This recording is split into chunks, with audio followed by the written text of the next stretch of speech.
Greetings, everyone. Thank you for joining our weekly program at Pixel by NETSTAIRS. My name is Ahmad Moradi, and I'm your weekly host talking about different topics where we can inform, communicate, and educate the market. Today, I'm pleased to talk about an event that we are having this coming weekend on March 16 and 17. This is going to be held in Lima, Peru. It's a hackathon series. They're going to be featuring series of technologies and so forth. We are honored to be part of that among our partners, which is Peru Connect and V2 Video. V2 Video is going to become the host of the event and the process. And one of the reasons that we decided to choose this topic because of the timing sequence and everything else that we are going through. So with that in mind, I wanted to share a couple of content through this broadcasting. These are, again, open content, permission-based, and they are available online. And we selectively choose those to share that to educate the market. So without any references and so forth, I like to start with some of these videos. One of them, because we are in the hacking season and we have been obviously attacked before in the past, we are always concerned and aware and trying to be one step ahead of everybody else. So therefore, we'd like to educate the market. So we're going to share about 3 videos in this few minutes of series, and then hopefully that enlightens you. So with that, I'll pause myself and I'll let the videos speak for itself. So take a listen.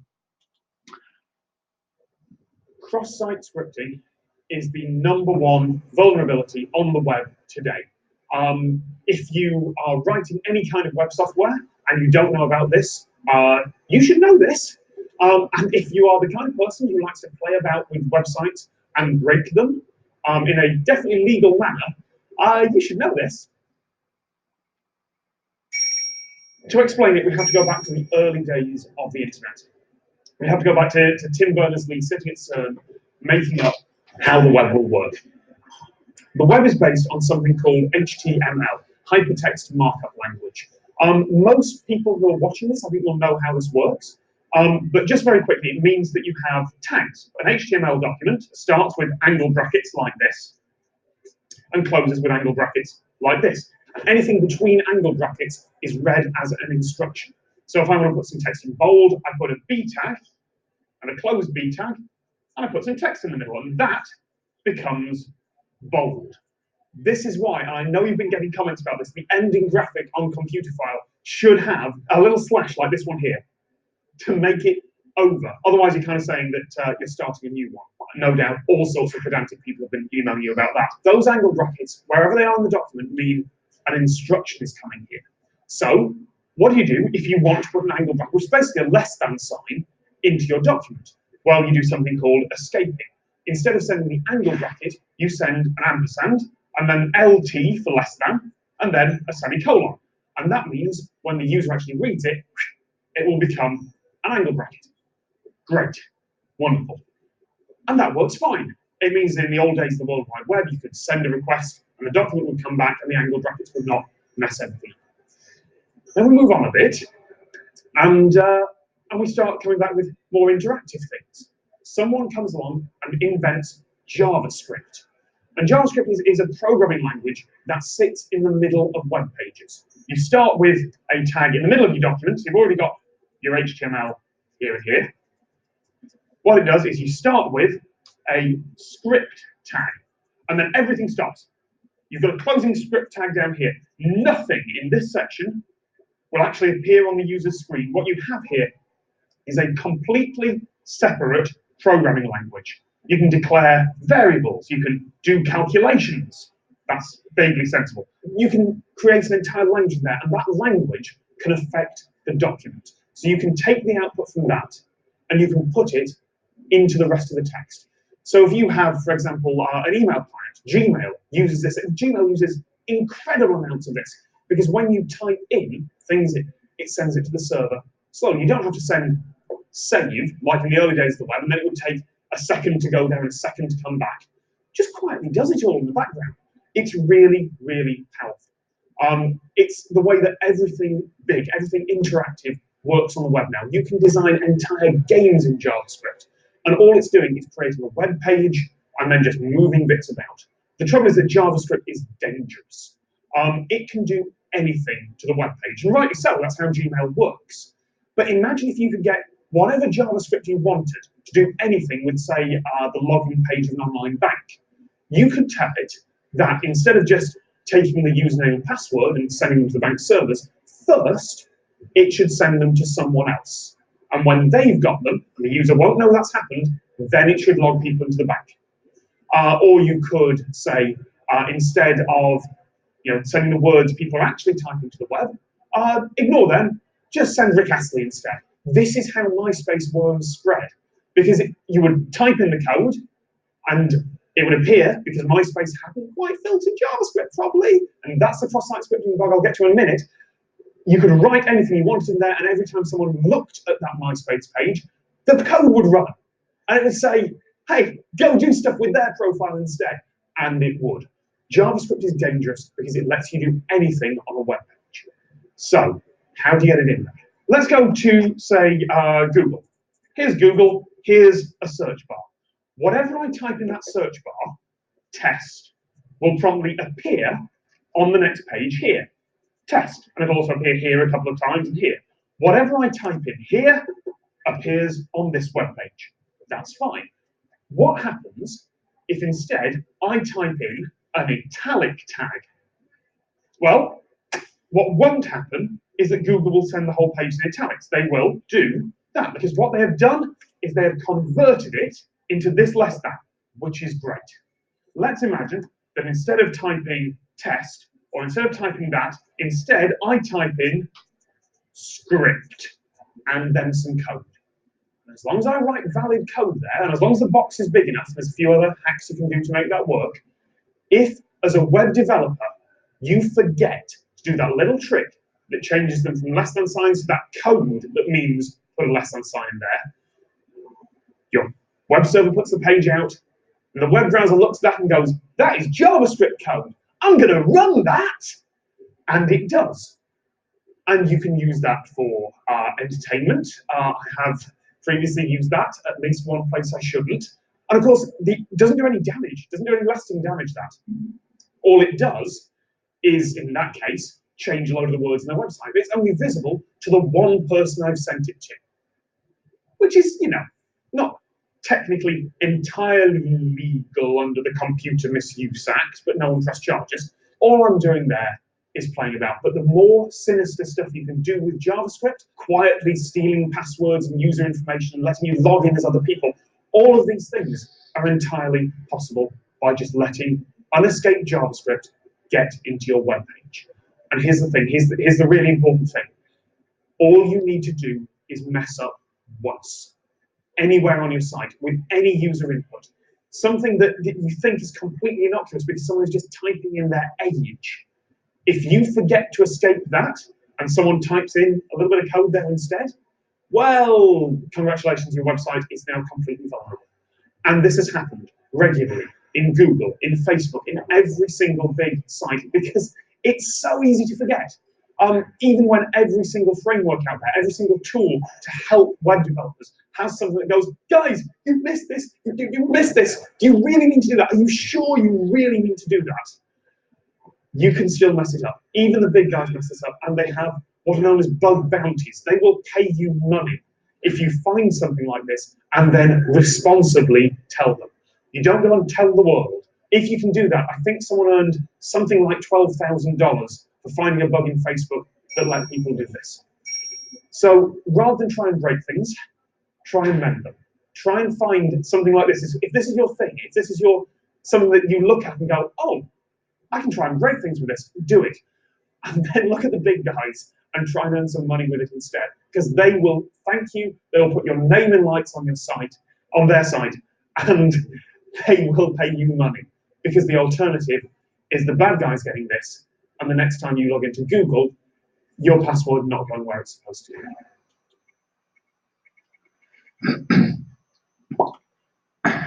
We'd like to thank Audible.com for their support of this video. And if you'd like to download one of their vast range of audiobooks, you can go to audible.com/computerfile and get one for free. We always like to recommend a book that you could use for your freebie. And I asked Sean, who makes our videos, what he'd like to recommend. And today he's gone for Flat Earth News by Nick Davies, which is an excellent book. Well worth a listen. So audible.com/computerfile.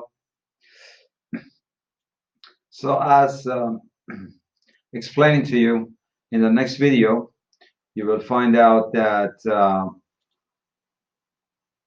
we're going to talk from Google's point of view. Hi, I'm Miley Oye. I'm a member of Google's Webmaster Support team. You may be watching this video because you recently learned that your site has been hacked, also known as being compromised. It's likely that you received a hack notice in search results, notification in your browser, a message from a search engine, or an email from a friend.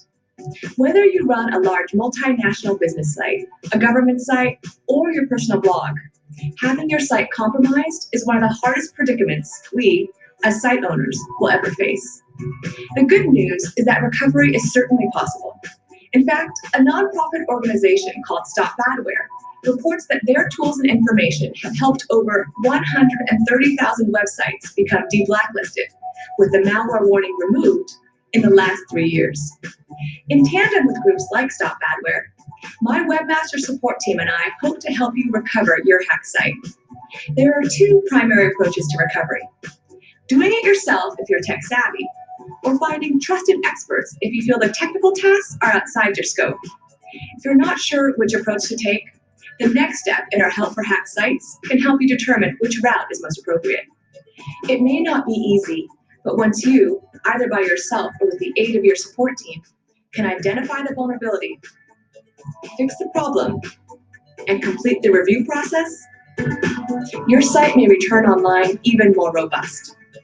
Now that we all understand that recovery is possible, let's back up for a moment and talk about what it means for a site to be hacked. Let's journey into the past and imagine your site happily providing good content or a great service to users. Unfortunately, while the site seems perfectly healthy, in reality, it has a vulnerability. A hacker then creates a software program that can exploit this vulnerability on many sites throughout the web. Your site may be only one of the thousands affected. Like an infection that can enter through a small wound and then spread to your entire body. Once a hacker has found a way into a site by exploiting a vulnerability, you must assume they can now perform any action on the site, like adding spammy text or even malicious software. Some of the more common ways that a hacker can invade a website include exploiting out-of-date or insecure software, stealing login credentials, or installing malicious software called malware on your personal computer that then steals login credentials when you access your website. Being hacked means that by using a technique such as those just mentioned, someone you never authorized, a cyber criminal, has compromised your site. Why would someone want to do this? For many cyber criminals, the motivation is financial. Two common financial strategies involve hacking a site to add spammy content and hacking a site to distribute malware. Let's discuss them both, starting with the spam strategy. Let's say you have a great site about voting, and you install on your site a fun plugin or add-on software that you think visitors might like. Meanwhile, a far less scrupulous site owner, the hacker, is out to make money in any way possible from her pharmaceutical e-commerce website that sells prescription drugs. Rather than work hard to build a legitimate business that customers appreciate, thereby bringing positive reviews and merited links, this site owner chooses another path, hacking into innocent sites and adding links and text herself. To do this, the hacker learns about a specific vulnerability found in a website plugin. Unfortunately, this is the same plugin installed on your site. She then writes a program to scan the web, looking for unsuspecting sites that install this vulnerable plugin. Once her program comes across your site, it becomes the next target. Her software breaks into your site and adds spammy text and links to her pharmaceutical website. Because the hacker needs the good reputation of your site to make the scam effective, often great care is taken so the crime goes unnoticed. The spammy links and text might be hidden. Your site may function normally. The site owner may be completely unaware they've been victimized. However, when a search engine like Google visits your site, just as we visit many sites on the public web to process the site's content for search results, our algorithms may notice that something is awry. For example, a reputable site that has many pages about voting, but then links to a spammy pharmaceutical site, looks like trouble. Alternatively, and even worse than adding spammy content, the hacker may have added code to distribute malware. Malware is malicious software, like a software virus or worm. Being hacked with malware can be especially harmful because not only is your site affected, but the malware code enables the cybercriminal to use your site as a host for also infecting your visitors' computers. Once her malware is installed on various users' computers, cybercriminals, again motivated by money, can perform rogue actions like stealing login credentials for online banking or financial transactions. Because being hacked, either with malware or with spammy content, can be dangerous to users, at Google, we use a variety of automated tools to detect the common signs of hacked sites as quickly as possible.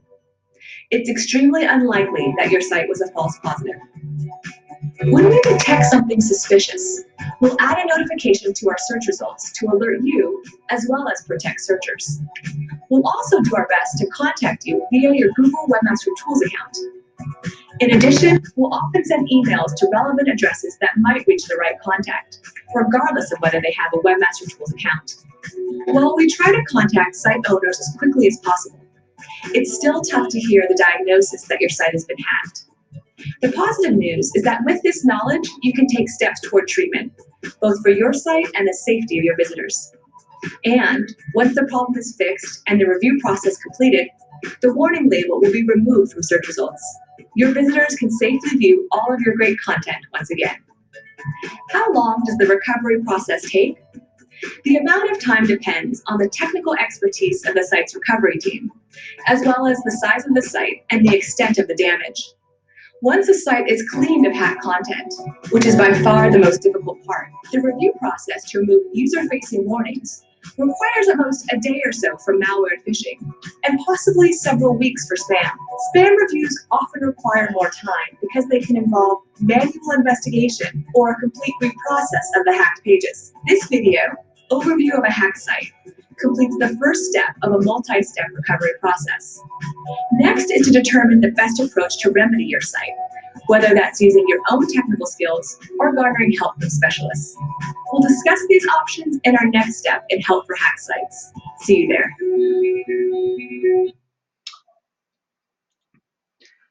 Well, as I mentioned, these documents and these kind of videos are available publicly because they're posted on different sites such as YouTube. We selectively pick up this content because we feel these are relevant, because we deal with it as technologists every day ourselves. And at the same time, we like to educate our partners, our strategists, our clients, that they have to become security minded. So as a result of it, we are going to share with you the next video, which is this section. So these are actually a good way for you also to do your content broadcast, because there are times that you may have a level of interest and there are many articles or content available online that you can extract, and as long as with rights management and permission, you can share that with your constituents, I think it can benefit to propagate the knowledge. So with that, take a listen.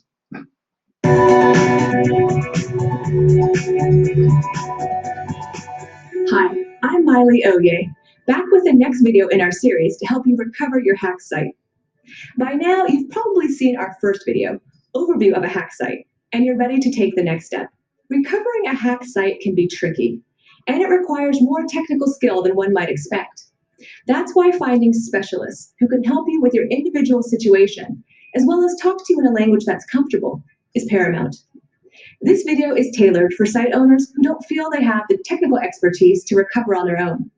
The goal is to help you build a support network, so you have assistance along the way. The best support comes from specialists who are familiar with your website, hosting environment, and configuration.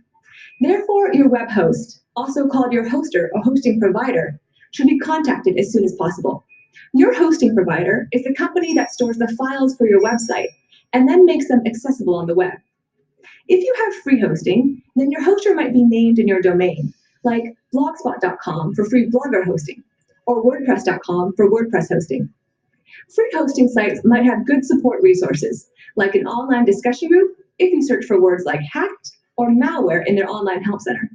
Otherwise, your hoster is the company to whom you pay monthly or yearly fees so your site is accessible on the web. Reaching out to your hoster via phone, chat, or email is a smart first action when building a support network. Your hoster may be able to guide you through the entire process to recovery. In fact, in Stop Badware's 2012 survey of 600 webmasters with hacked sites, of the site owners who asked their hoster for support, 60% received assistance with their hacked site. Hopefully, your hosting provider will also be helpful. If, however, your hoster doesn't offer assistance, or to expand your support team beyond your hoster, the second action in this video is being aware of helpful online resources and communities. Similar to the benefits of being an educated patient when you visit the doctor, knowing where to turn for reputable information about hacked sites helps you become a more knowledgeable site owner. One good resource is Stop Badware. Stop Badware has articles, tools, and a discussion forum focused specifically on helping webmasters of hacked sites. There's also a Google Webmaster Forum where the community helps one another with a broad range of issues. One such problem is recovering from a hacked site. As you peruse the posts in these forums, you'll start to notice the types of questions that are asked. It may be the case that someone has experienced the same problem as you, and their question was thoroughly answered. However, because these community forums are comprised of members who often volunteer their time to help fellow site owners, please do not expect dedicated one-on-one support. That brings us to the third action in building a support network, and that's the possibility of enlisting private help from a trusted security expert. If you choose to hire a security expert, you can of course start a search by asking friends and family for their recommendations. Perhaps they know of a reputable consultant. Or in the community forums mentioned earlier, you might notice some standout volunteers who could help with recommendations or referrals. The last option I'd like to mention, although only you can decide if it's worth the price and effort, is to select an entirely new hoster, one with expertise in recovering and migrating a previously hacked site to their platform. To recap, because recovering a hacked site requires both technical skill and intimate knowledge of your site and hosting environment, building a strong support network is an important second step. Commonly, a support network includes your hosting provider, reputable online resources and communities, and if necessary, a trusted security consultant, or even a new hosting provider who specializes in site recovery. Now you've just about completed 2 steps in hacked site recovery. Great job.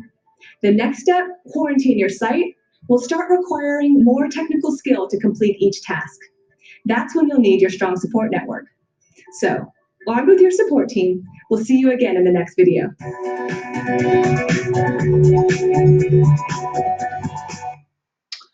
We hope you like this presentation because we find it useful. We find it that it can help you to understand a little bit about the complexity of your hosting services, about the hacking. And since we are having this event that is going on with Peru Connect and with V2 Video and Lima Peru sponsoring this event, so therefore we encourage you to join us. There are links that you can sign up and register or get access to the information, and we're going to post some of this online for you so you can get a first hand on it. Good luck, have a great week, and we'll see you next time. Ciao for now.